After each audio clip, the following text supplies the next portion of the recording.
কিছু নিষিদ্ধ অনুমোদন ব্যতীত ওষুধ পাওয়া গেছে। স্বীকার করেন? স্বীকার করে চট্টগ্রামের সীতাকুণ্ড উপজেলা প্রশাসন ও ঔষধ প্রশাসন অধিদপ্তরের যৌথ অভিযানে বিভিন্ন অনিয়মের দায়ে সাইগান ফার্মেসিরে মোট ৭৩,০০০ টিয়া জরিমানা করই। যে আপনি কিছু নিষিদ্ধ যেগুলো অনুমোদন নাই এবং কিছু মেয়াদ উত্তীর্ণ ওষুধ আপনার এখানে পাওয়া গেছে, আপনি স্বীকার করেন কিনা? স্বীকার করেন।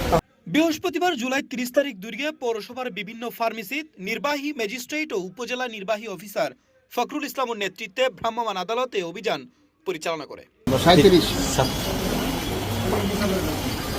জানা যায়, অনুমোদনহীন মেয়াদ উত্তীর্ণ ওষুধ বিক্রি ও সংরক্ষণ, ফিজিশিয়ান স্যাম্পল বিক্রি, মেয়াদ উত্তীর্ণ ড্রাগ লাইসেন্স, ফার্মাসিস্ট লাইসেন্স নতাহন, নিবন্ধিত চিকিৎসকের ব্যবস্থাপত্র ছাড়া ওটিসি বহির্ভূত ওষুধ বিক্রি সহ বিভিন্ন অপরাধে ঔষধ ও কসমেটিক্স আইন 2023-এর সংশ্লিষ্ট ধারায় সাইগান ফার্মেসিরে এই জরিমানা করই। এই সময় জরিমানা প্রাপ্ত প্রতিষ্ঠান গিনইলু আয়াত ফার্মেসিরে 15,000, জোসনা ফার্মেসিরে 30,000, নুহাস ফার্মেসিরে 25,000 ও ফারুক ফার্মেসিরে 3,000 টিয়া যথাক্রমে জরিমানা করই। এবং কিছু মেয়াদ উত্তীর্ণ ওষুধ আপনার এখানে পাওয়া গেছে, আপনি স্বীকার করেন কিনা?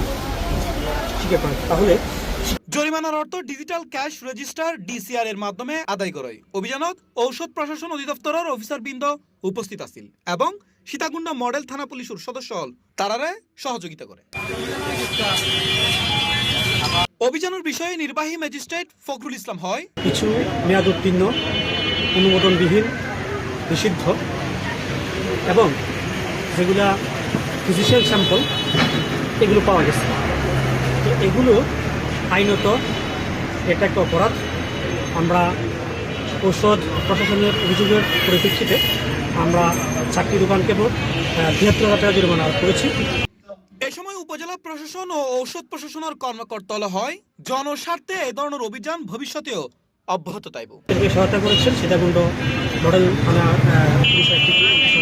C+ TV, Chittagong.